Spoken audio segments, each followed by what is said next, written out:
شوف باسمك. امير. ماشي يا امير، هسألك سؤال رياضي، لو جاوبته هتكسب 100 جنيه.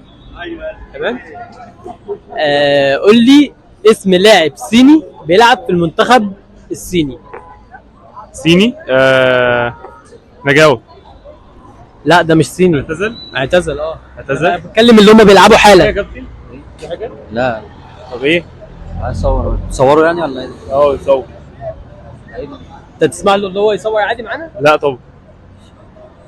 طب احنا بنسأل سؤال عن المنتخب الصيني. قول لي اسم لاعب واحد بس، هتكسب 100 جنيه. المنتخب الصيني؟ اه صعبة دي. صعب صح؟ اكيد صعب. المنتخب الصيني.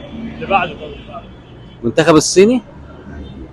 طب استنى سهل ليه اديت هو بيلعب حالا دلوقتي في المنتخب الصيني، عادي يجاوب ولا ما ينفعش ماشي 50 ما ينفعش اعتزل طيب او لا دلوقتي هو قال اسم واحد اعتزل.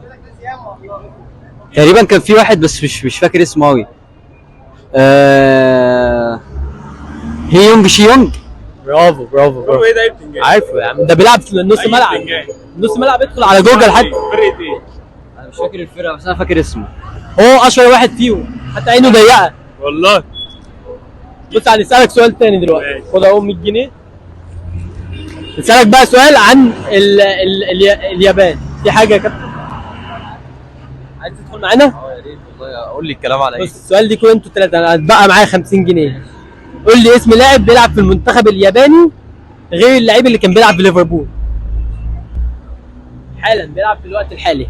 كان الوحيد اللي كان هيجي على بالي ده. ياباني؟ ياباني. اقول لك انا كوبو. لا بيلعب حالا، ده كان بيلعب كوبو بيلعب في دوري اسباني دلوقتي. دوري كوبو الأسباني. وينج يمين. اللي هو بيلعب بيلعب في اليابان. ما بيلعبش في المنتخب. جونسون اند جونسون. جونسون اند جونسون اللي هو بقى بيلعب زي ايسر صح؟ ده ايه ده؟